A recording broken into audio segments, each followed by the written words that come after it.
बिस्मिल्लाहिर्रहमानिर्रहीम।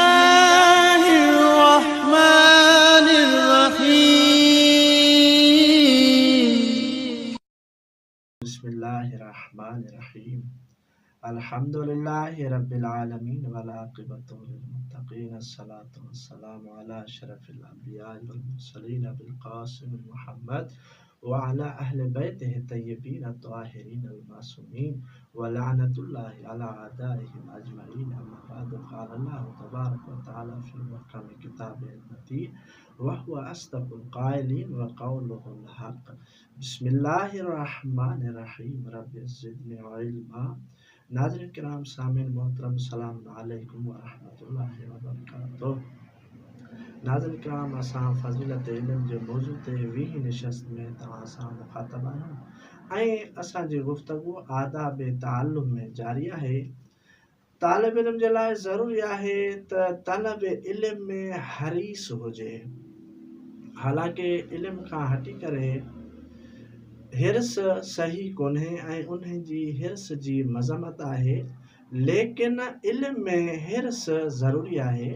जीअं रसूल इस्लाम हज़रत मोहम्मद मुस्तफ़ा सल्लल्लाहु अलैहि वसल्लम जो फरमान थी रहियो आहे, लैस मिन अख़लाक़िल मुमिन अल मलक़ी इल्ला फ़ी तलबिल इल्म।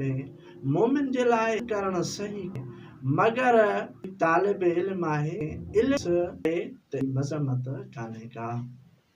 नंबर 1, इल्म में हरीस हुजे। न तालिब इल्म जे लाइ ज़रूरी आहे दर्स में दवाम हुजे, याने हर दर्स में हाज़िर थिए ऐं दर्स में इस्तिमरार रखे।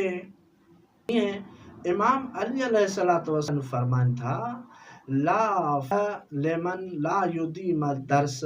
जेको शख्स दुरूस में इस्तिमरार थो रखे वो फ़क़ीह नथो थी सघे।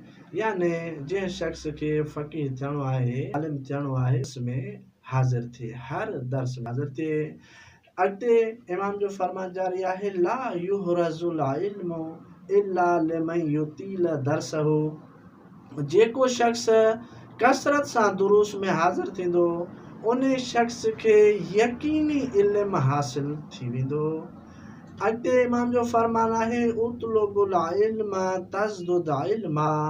तव्हां इल्म खे तलब करियो ऐं तलब इल्म करण सां याने दवाम सां इल्म वधंदो आहे। नंबर 3, आदाब इल्म में इहो मिले थो त तालिब इल्म जे लाइ ज़रूरी आहे इल्म जे मैदान में सब्र जो मुज़ाहिरो करे, याने जेकी तकलीफ़ूं ऐं मशक़तूं इन तालिब इल्म खे पेश अचनि थियूं उन्हनि ते सब्र करे। जीअं हज़रत नूह, हज़रत ख़िज़िर अलैहिस्सलातु वस्सलाम हज़रत मूसा अलैहिस्सलातु वस्सलाम के फरमाइन था, क़ाल इन्नक लन तस्ततिअ माई सब्रा। तव्हां मूंसां गॾु हली करे सब्र न करे सघंदव। हज़रत मूसा अलैहिस्सलाम वराणियो, इंशा अल्लाह अल्लाह रब्बुल इज़्ज़त चाहियो त मां सब्र करे सघंदुसि। इहो वाक़ियो तफ़सील सां गुज़री चुको आहे। बस नाज़रीन, ज़रूरी आहे कि तालिब इल्म जे लाइ त तलब इल्म में सब्र करे। जीअं रसूल इस्लाम हज़रत मोहम्मद मुस्तफ़ा सल्लल्लाहु अलैहि वसल्लम जो फरमान आहे, मन लम यस्बिर अला ज़िल्ल तअल्लुम साअतन बक़िय फ़ी ज़िल्लिल जहल अबदा। जेको शख्स इल्म खे हासिल करण लाइ कुझु घड़ियूं सब्र नथो करे त उहो शख्स हमेशह लाइ जहालत में हूंदो। बस नाज़रीन, ज़रूरी आहे तलब इल्म जे लाइ तालिब इल्म सब्र करे ऐं इल्म खे हासिल करण लाइ मुश्किलात जो मुक़ाबिलो करे ऐं सब्र करे। वस्सलामु अलैकुम व रहमतुल्लाहि व बरकातुहू।